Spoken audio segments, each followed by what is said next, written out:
And the sky opens up. New days are coming. And the sky opens up. New times are coming, are coming, are coming.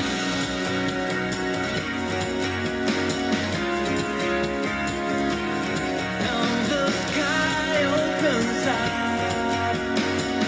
New days are coming. And the sky opens up. New times are coming.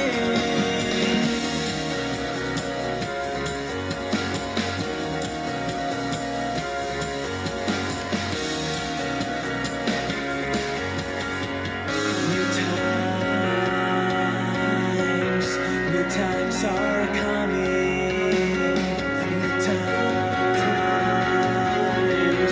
New times are coming.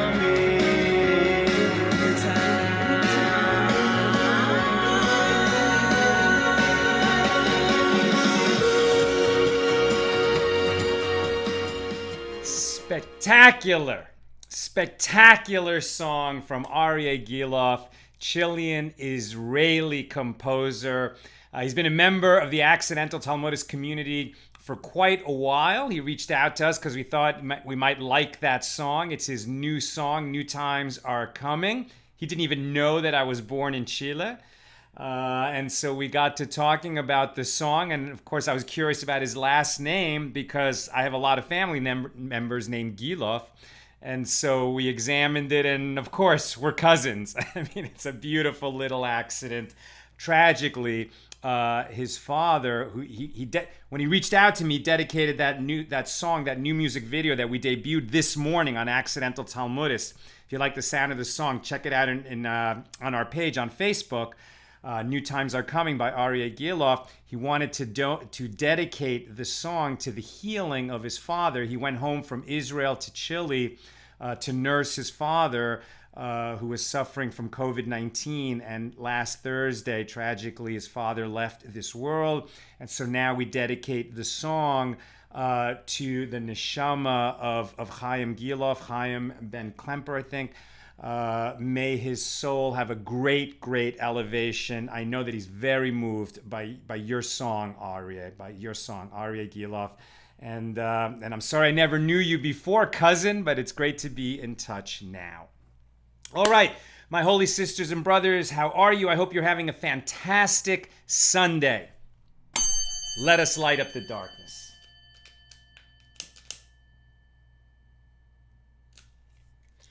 Who's with us today? Let's check it out. Yehudit Sobel says shalom from Florence, South Carolina. Melissa Itel Jurin, good evening from Great Neck, New York. Puck Glass with us from Fort Worth, Texas. Vaughn Billow says shalom from Fremont, Ohio. Sue Strauss in the house from Chicago.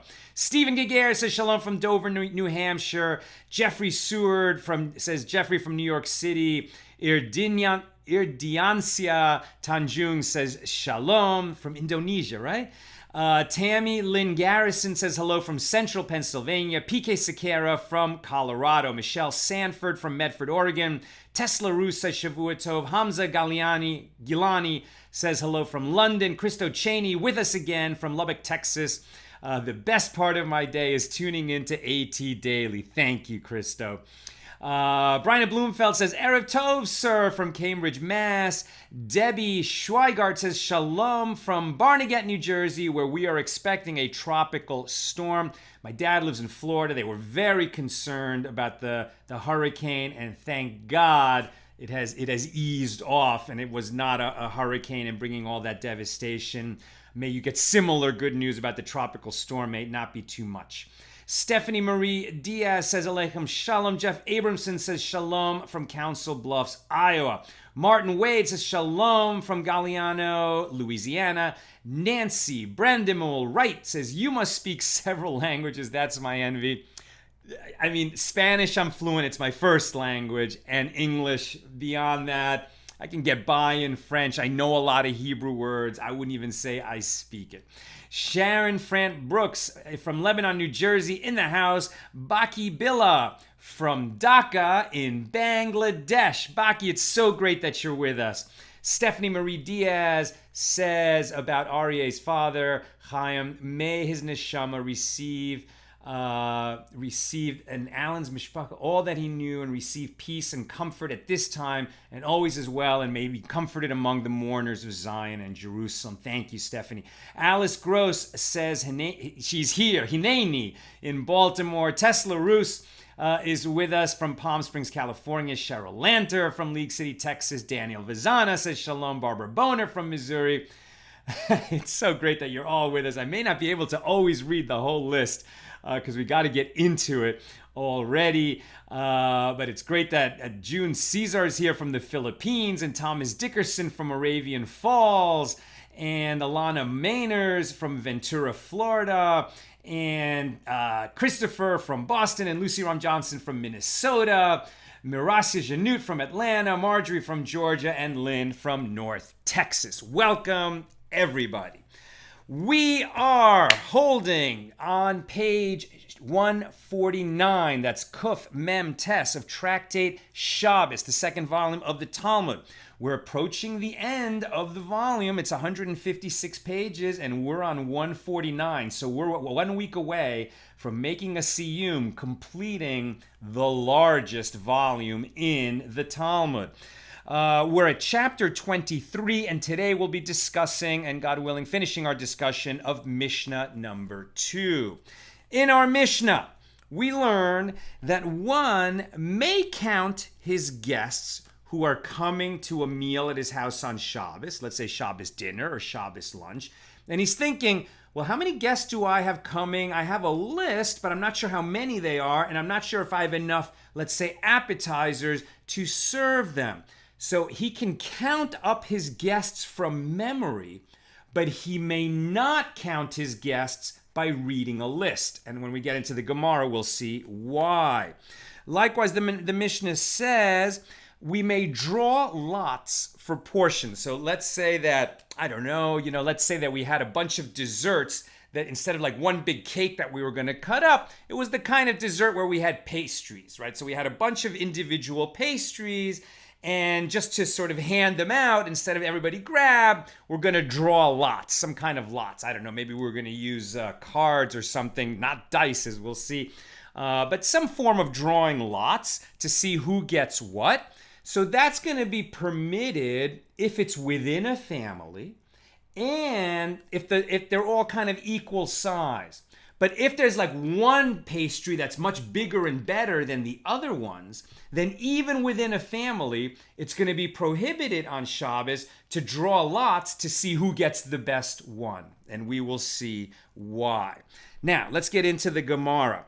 We may not count up our guests from a written list. Why? Rav Bevai says, no written list, because you can't count your guests from a written list, because you may come to erase names on the list. Maybe you know that someone actually isn't coming and you want to try and keep track of who is coming, and you just erase that name. We can't erase writing on Shabbos, even though that's a destructive labor, and generally it's constructive labors that are prohibited on Shabbos. Erasing is prohibited because you're actually creating a blank piece of paper where you could write something else. So lest you come to erase, which is a prohibited Torah labor on Shabbos, the rabbis decree that you can't count from a list. Abaye disagrees. He says, no, Rav Bevai, the reason that we can't count people from a list on Shabbos is because now that we're looking at lists, we may come to look at other documents. Which kinds of documents? Business documents. This whole chapter is about that we can't, the rabbis decreed that even though making business deals on Shabbos may not involve an actual prohibited labor, we may not carry in the public domain, we may not come to, do construction or writing or things like that, but that business dealings themselves may not necessarily violate an established Shabbos prohibition, but the whole realm of business is not Shabbostic, right? So it's not in keeping with the spirit of Shabbos, And once we get involved in business, then we might very easily come to violate Shabbos by, exchanging money or making a deal or writing it down. Writing is the big problem, right? If we get involved in business dealings, it's almost certain that we're going to end up writing, and for sure, writing is prohibited on Shabbos. So Abaye says the reason that we can't read a list of guests, even to count our guests who are coming to lunch that day, is because now we're getting involved in documents, and the next thing you know, we're going to be involved in business documents, and we don't want to go there. So what is really between them? Rab Benai says we don't want to be reading from a list because we might come to erase. Abaye says we don't want to be reading from a list because we might come to read other business documents. Aren't they really talking about the same thing? Aren't both cases, it's the same kind of problem?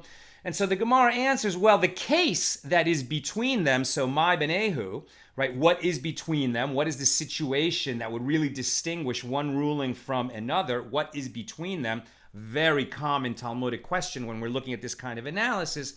Which case is between them? The case where a list is posted on a wall high up. So high up that you can't reach the list. You can read it because it's up there in view, but you can't reach high enough that you could add to the list or erase names on the list. So in such a case, Rav Benai would presumably say, okay, in that case, you could read from the list because there's no way you could add to it or erase from it. But Abaye would still say no, because now that you're reading lists, you might come to read other business documents. But says the Gemara that in this case of the list high up on the wall, that's not going to work. Why? Now we're going to go back to one of the first lessons that we learned when we entered Tractate Shabbos. And when did we start this? Right when the pandemic started. And I actually wrote about this in my own journal. I'm writing a book, and this is something that I'm going to mention in the introduction of the book. That we were learning that one may not read from the light of a lamp, right? This is just a wisdom candle. It symbolizes that we light up the darkness here on Accidental Talmudist. I've got a t-shirt coming. It's in our store. If you like these t-shirts, by the way, here's Shammai. Say little, do much, and greet everyone with a smile. That's Shammai from the chapters of the Fathers, Pirkei Avos. We have lots of beautiful shirts like this at shop.accidentaltalmudist.org, and it supports our nonprofit. So this is about lighting up the darkness. But the Shabbos candles, why do we have Shabbos candles? We light them before Shabbos begins. We usher in Shabbos by lighting Shabbos candles. But originally, the reason that you really needed Shabbos candles is so that you wouldn't sit in the dark on Shabbos, right? So you have light in your house so that you can enjoy Shabbos. There's always going to be a Shabbos light. There's always going to be Shabbos candles, right? Now, in the ancient times, that was the light, right? They would light up these lanterns, they would light these candles, and they didn't have, electric lights in the ceiling on timers, etc. That was the light that they were going to enjoy Shabbos with during their dinner, the light that they lit before Shabbos began. You can enjoy that light. That light allows you to enjoy a Shabbos meal, but you can't read by the light of the Shabbos lamp. Why? You can't even read Torah by the light of the Shabbos lamp. Why? Because while you're reading and the lamp starts to sputter or it gets a little lower, you might move the Shabbos lamp over to you, or you might adjust the wick to get a little more flame. And either one of those things will cause the duration of that light to change. It'll burn a little faster, it'll burn a little slower, something will burn that wouldn't have burned otherwise, or it'll burn out a little bit sooner. And you are going to be violating the prohibition on either kindling or extinguishing. And the rabbis knew that we cannot trust the hands, right? We can't trust the hands. So even, I think it was Rabbi Yehoshua said, well, I'm a sage. I can read Torah by the light of the Shabbos lamp. I know better than to adjust the Shabbos lamp. And I got to prepare an important Torah lecture that I'm going to give tomorrow morning to a whole bunch of students who are going to come and listen to give my Shabbos lecture. So he's preparing, and without thinking about it, he adjusted the lamp.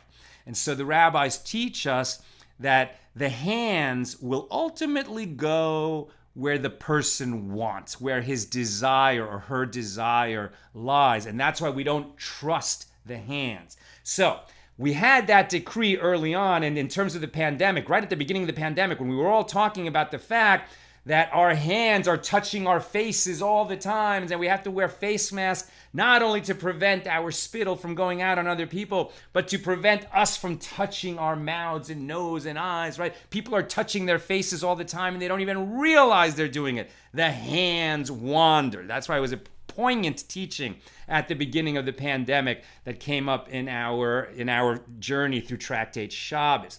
Here it's being brought down, this same teaching, because the rabbi said we may not read by the light of a Shabbos lamp lest we come to adjust it.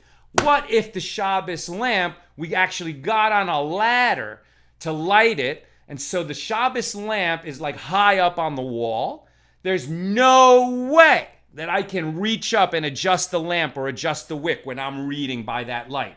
May I then read by the light of the Shabbos lamp? And the sages said no.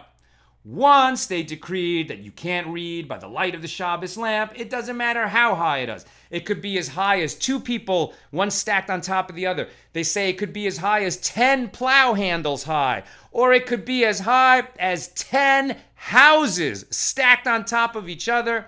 It doesn't matter. You can't read by the light of the Shabbos lamp. And it makes sense, because once they issued that decree, if you say to yourself, well, now it's high, so I can read by because I know I'm not going to come to touch it, but then you'll forget that that was the reasoning, and somebody else will see you reading by that lamp. It's like, oh yeah, you can read by the light of a Shabbos lamp. And then the following week, somebody will be reading by a Shabbos lamp that's on the same table with them, and they will mindlessly come to adjust it. So once the sages issue that decree, it stands even if the thing is far away, and we're not afraid of that problem, the thing that they're decreeing in order to prevent the violation of a Torah law that they decreed, a rabbinic decree, in order to prevent that, even though in that situation there's no danger of violating that Torah law, in this case extinguishing a flame. Still, if we establish that precedent, the following week or in another place, or somebody who sees us, etc., may easily come to violate that prohibition.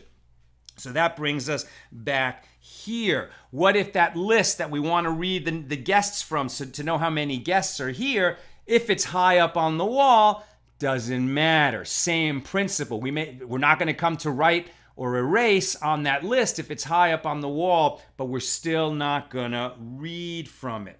So then the Gemara says, what if the list is engraved on a tablet?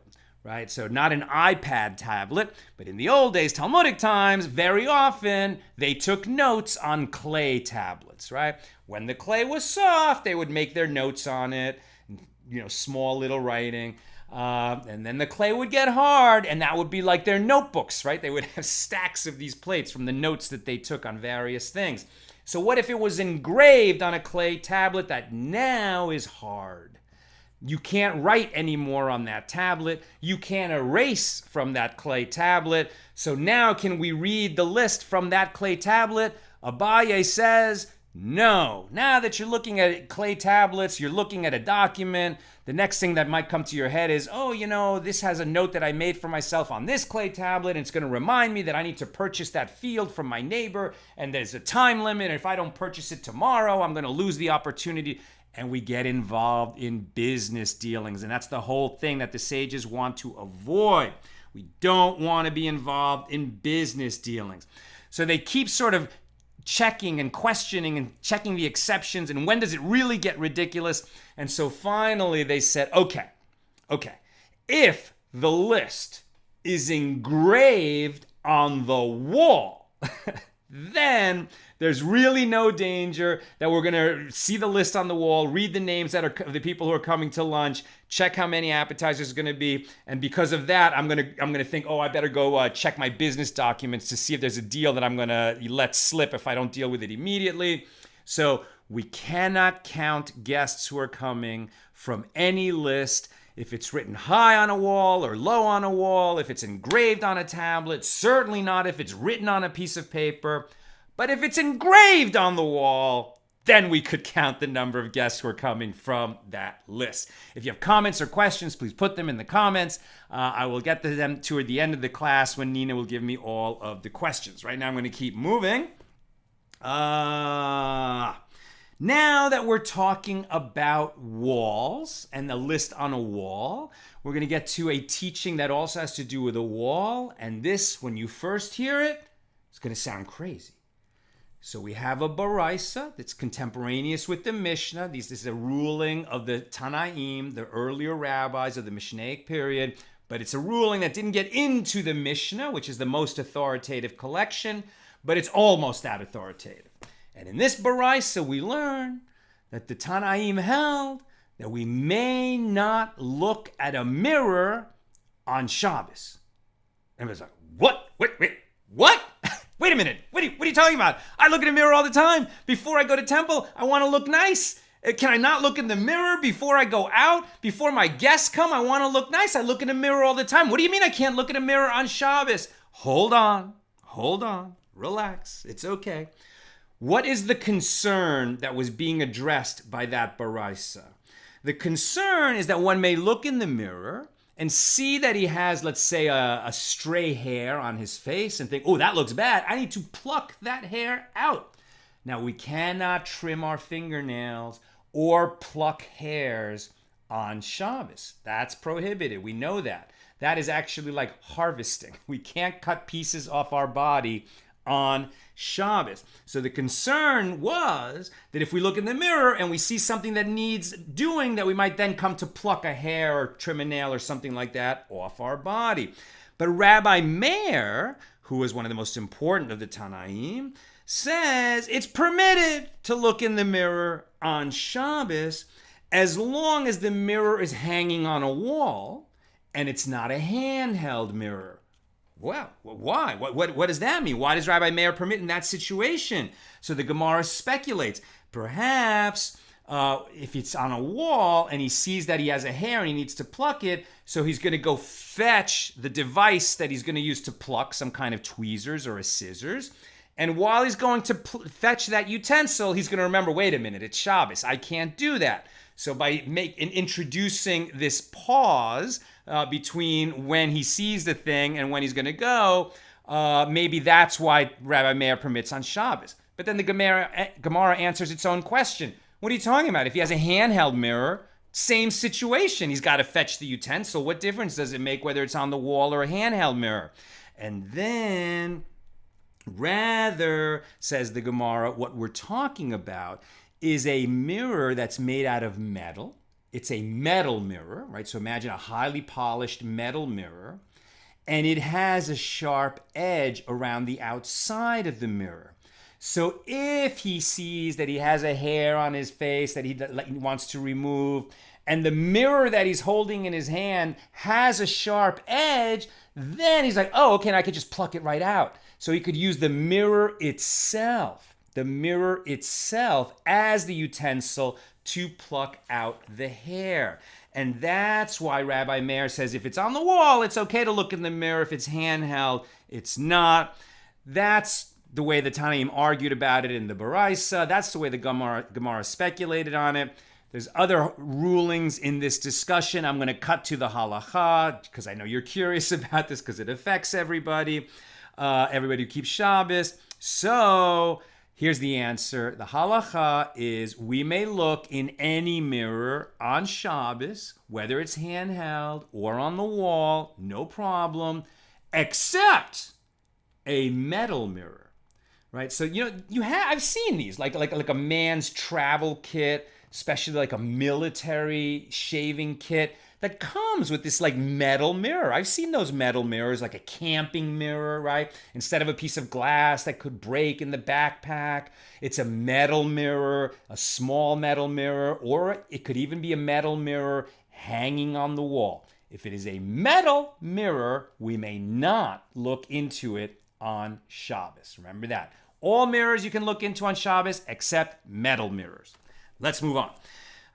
Okay, we're going back to this idea that that at the dinner table, at the Shabbos meal, let's say Shabbos dinner or Shabbos lunch, The people who are gathered around, if it's a family, they can draw lots about who's going to get what piece. So imagine a nice dessert tray with a bunch of pastries on it, and it's like who's going to get which pastry, and they can draw lots as long as they're all of equal size and really equal value, right? If they're equal value and these are people in a family, it's no problem. They're just doing this as a friendly, fun thing. But if it's not members of a family, then we don't do this. Because once we're talking about people who are not members of a family, or even, let's say, very close friends, but what it says is a family, but if the people are particular, that everybody gets their fair share, and then they're going to get involved in actually like measuring, weighing, counting, what are the other verbs that are used here? Lest they measure, weigh, count, to make sure that everybody's getting their fair share of the meal. So then these people shouldn't be eating together on Shabbos. If they're going to be that particular about everybody gets his fair share of the meal, they shouldn't even be eating together on Shabbos, because they're conducting themselves like people who are having a business deal, right? When you eat together with your friends, family, even with strangers, but you're having a spiritual meal together on Shabbos, you should not be involved in who gets what, and it's got to be fair. That should not be part of it at all. With the family, they're just having kind of like a game that they're going to draw lots. That's okay. But if it's more than a game, if people are getting particular about getting their fair share, then this is not Shabbostic behavior. Okay. And on the motivation for why we don't want them engaging in that kind of behavior in a family. So for example, if there was, 5 pastries and 4 are all about the same size, but one is bigger and nicer than all the others. And so the family says, okay, so let's draw lots. Who gets the short straw? Who gets the long straw? Some kind of a game like that to see who gets the big pastry, like winning a little lottery at the Shabbos table. No, this is prohibited. Why? Because Rav Yehuda says in the name of Shmuel that conducting yourself like this is being like those who play dice, gamblers. Now the sages are going to look down on gambling quite a bit. And this is a bigger subject. It could be a lengthy conversation. The question that is always going to come up is, well, can I play poker with my buddies? Can I go to a casino in Las Vegas? Is that really prohibited to observant Jews? Okay, so we're not going to get into that whole discussion right now. But let's understand what the sages are saying. They originally ruled, and this is sort of like the source of this whole body of this law about the sages' attitude toward gamblers. They said that a professional gambler, a dice player, they say a dice player, but they mean a professional gambler, is disqualified to testify in court as a witness, meaning their word is not trusted. Why? The sages feel that people who make a living from gambling are stealing. Why? Because if somebody knew that they were going to lose, they wouldn't make the bet.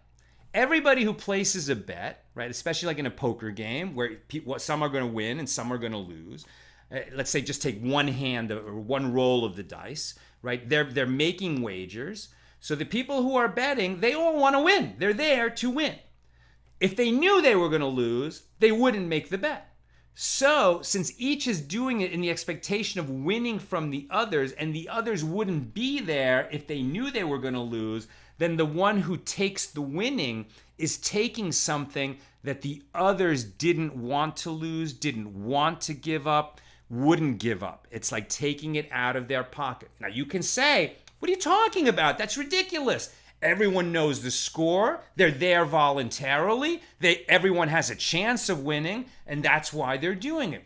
Now that's a better argument when you're talking about the friendly poker game. And I have asked rabbis about this. And if you're talking about a friendly poker game among friends, where you don't really care how much you win or lose. It's fun to win, it's fun to lose in the same way that it's fun to win Monopoly.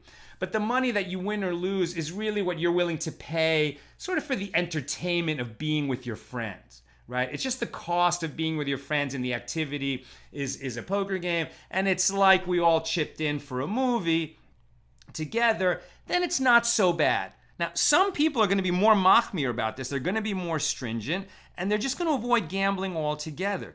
I've heard rabbis say that for an observant Jew wearing a kippah, looking like an observant Jew, and gambling in a casino, it's a disgrace. It's a shanda. It's not good.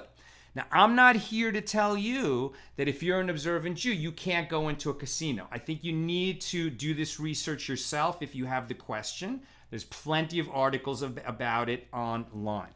But generally speaking, the sages have a problem with professional gamblers or people who spend a lot of time doing it and who play for high stakes, because really what they're trying to do is outsmart their opponents and take their money. And even if it's not stealing, some people will feel that behavior, even though it doesn't rise to the level of stealing, is still unsavory. It's unsavory behavior. The word that I saw used here in the text was despicable. That's the way the sages felt about gambling. So, when we're educating our children at the Shabbos table, we can draw lots for the fun of seeing who gets what. But we're not going to draw lots where one person's going to be the big winner and the others are not. Can you do something like a contest? Like if you can answer a question? I think that's different, where it's not just a game of chance, but you're just going to offer a reward for somebody is going to show their learning, or they're going to do work, not on Shabbos, but give a reward for somebody that did a lot of work during the week to recognize their accomplishment. That's something totally different. But games of chance is something that the sages look askance. They look askance at that. And it's also something to note, right, that a professional gambler, what's he contributing to society? It's interesting. Now that it's on TV, maybe they're contributing entertainment, maybe. But if you're just making a living from outsmarting others, what's really being added? That's a question that they would ask. That's the way they felt about it. Okay, the last point I'm not going to go into. It actually covers half of this daf, and I just don't understand it well enough to teach it well to you. So what I'm going to say about this last point is just to summarize that Rabbi Yaakov, the son of the daughter of Yaakov, so Rabbi Yaakov, who is named after his grandfather Yaakov, says that anyone who causes another to be punished on his account, they don't bring him within the partition of the Holy One in Shemayim. Right? When you get to the next world, you won't get into the closest precincts of the Lord.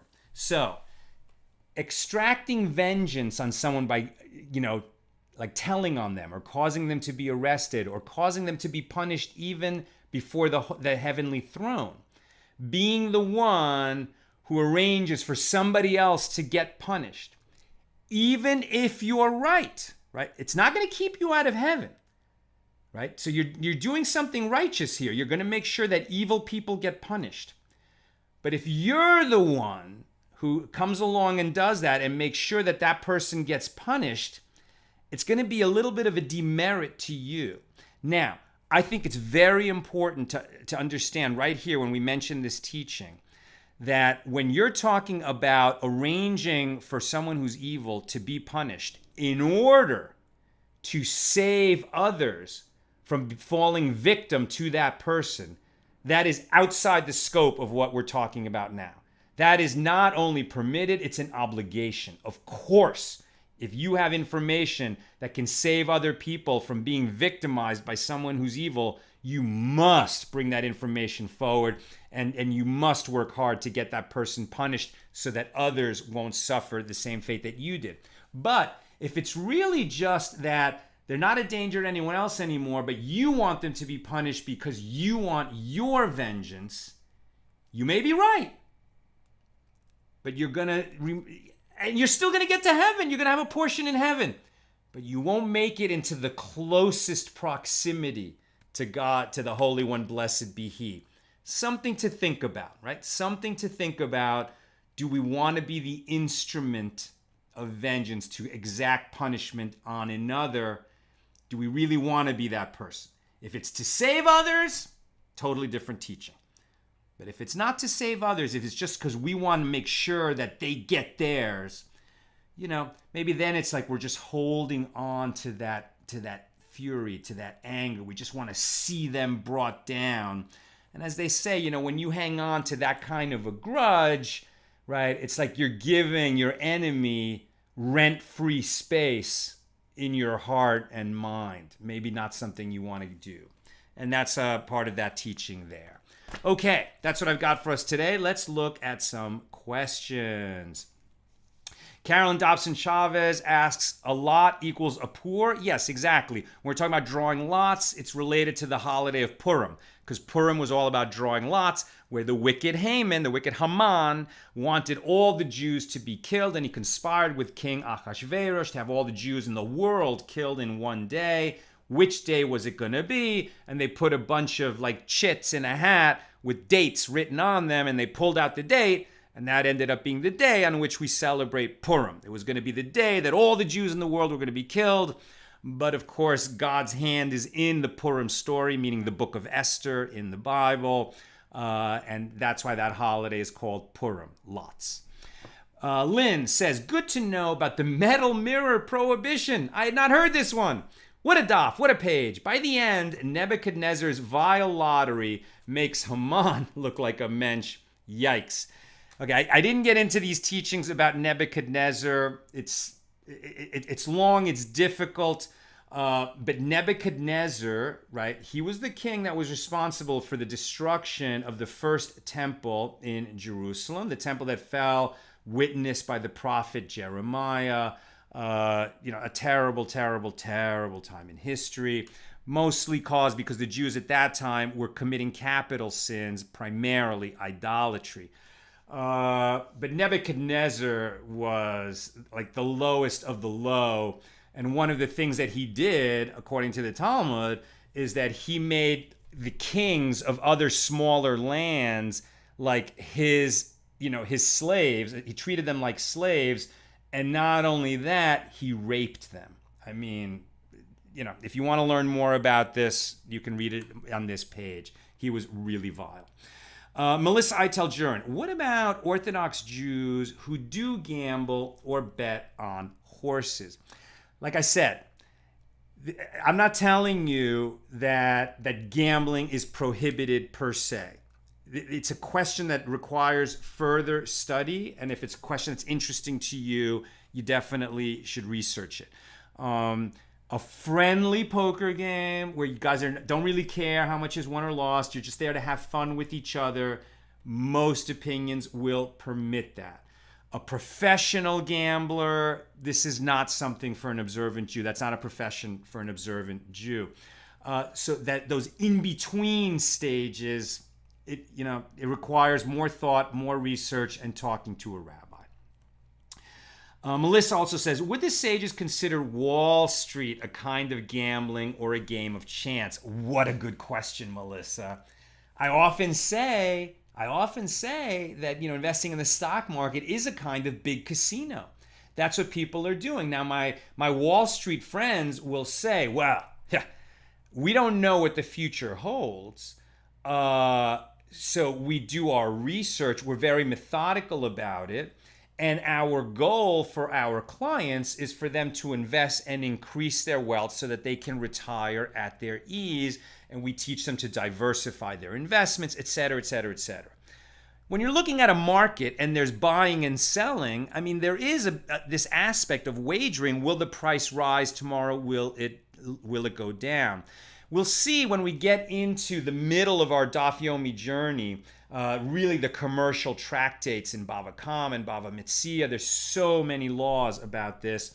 And when prices rise and fall, the sages are going to very much limit how much we can profit on that. We can absolutely profit by rises and fall in the market.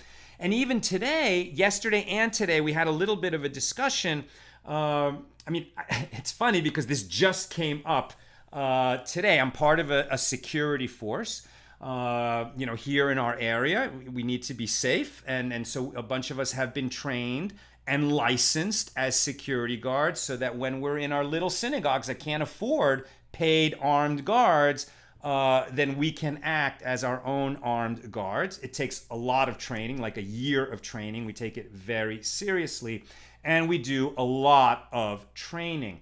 Because of the pandemic, ammunition has become very scarce and expensive, and so a lot of us just couldn't find enough for our training session. So it happened today that a friend of mine, when I got low, said, well, here, take a bag of these rounds of ammunition so that you can train and you can practice. Now, we're doing a big mitzvah. I mean, we're keeping Jews safe. That's our goal. We're trained extensively in all kinds of situations. God forbid there's ever some kind of a terrorist attack, etc. We're going to have a better chance of bringing ourselves and our loved ones through that safely. That takes a lot of training. So I ran out of ammunition. My friend said, here, take this little bag, right? It has 50 rounds in it. And then, when you get some, just pay me back the bag. But this is exactly the case that we're talking about on this daf and yesterday's when one borrows bread, right? When one borrows bread from a friend, what if the price of wheat goes up? So then when you repay, if you borrowed 3 loaves of bread and now you're going to repay 3 loaves of bread, but the price of wheat has gone up in the meantime, then when you repay 3 loaves of bread, they're worth more than when you borrowed. And that actually is bad for your friend because he's going to receive something that's worth more than what he lent. Why is that a problem? Because we're prohibited to lend at interest to our fellow Jews. This is a rule between Jews. So the usury laws in the Bible, as they've stated, is that a Jew can't lend to a Jew for interest. It is permitted to lend to a non-Jew. This is simply the way the prohibition is. It's not saying that non-Jews are less or more. It's just a distinction, right? There's not a spiritual component in that way. It's simply one of those almost irrational laws that to your fellow you don't lend at interest. So since you can't lend at interest, if you lend something and there's a chance that when it's paid back to you, you're going to receive something of higher value, it becomes a problem.